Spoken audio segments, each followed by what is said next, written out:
Hi, hi guys. Hello. You got a question? Yeah, What's up, so man? I have a very small question which is around the economics of it.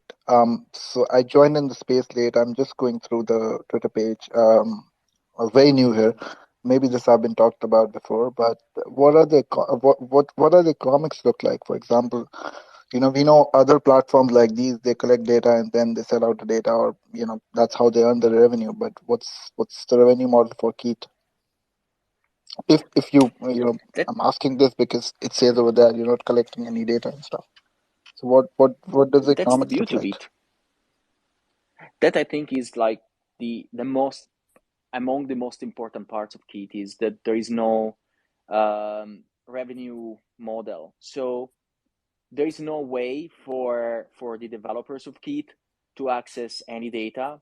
There is no way to interact with someone else's data. There is no way to monetize someone else's data. So Keet is will be soon open source. Everyone can take it, can add features and so on. We will keep maintaining the, let's say, quote unquote official version. We will develop also a plugin system so for which people, other developers can build use cases, can be even build commercial use cases. Imagine a plugin that allows you to allows some bank to onboard to let people exchange dollars for Bitcoin so that you can fill up your Lightning node your and use it in Keet, right? So and someone could take a cut out of that transaction and make a business model, or someone can develop a plugin to offer curated lists of websites like cooking websites. I don't know, or create financial feeds like interesting high frequency trading financial feeds and so on. You can still buy all this stuff and you can create business models around it. But the core concept of Keet is like to be a base layer for all human interactions and devices interactions and machine to machine interactions. And then we as a company can decide, we can figure out like a commercial use case, and like we can, as I was saying before, we can fund a startup to build it, right? So for example, or someone else can do it, because again it will be fully open source, so anyone can build a plugin, and we don't have any control over the network because there is no network. It's just computers that want to talk to each other, they can talk to each other without any middleman whatsoever.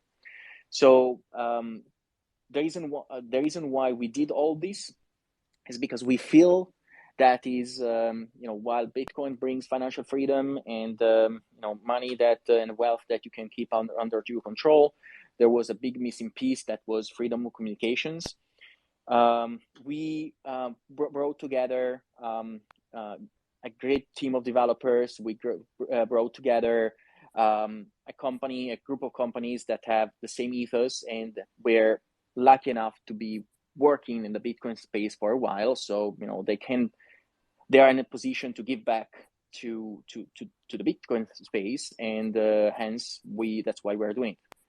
This doesn't mean that we will never build an application that will make money, but the technology is open, will remain open, will stay open forever.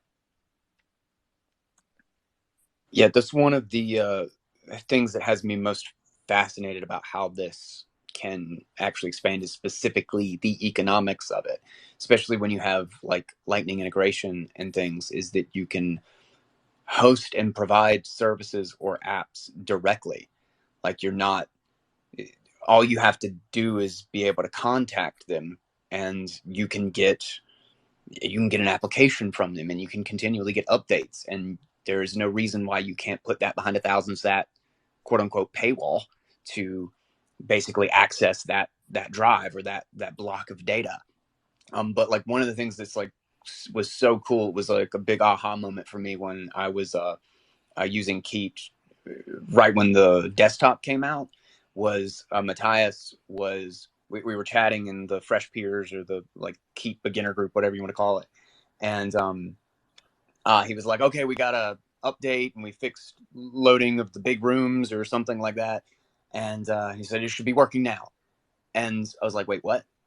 Like there was no, like I didn't download a new app, like the application itself is a feed like anything else. So if I notice that somebody else, like Matthias, has published a new information according to his key, um, I have the update on my app, and if Matthias isn't online, I just download it from somebody else who downloaded it.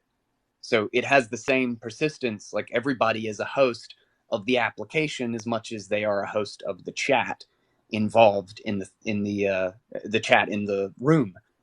And it was like crazy that like I had already downloaded it, and it wasn't because I connected to the central server and I said update. It was because it was just like the app was just updated. I don't know. Like the fact that I could either get it directly from Matthias or from the other users in the chat was just like such a cool thing to me.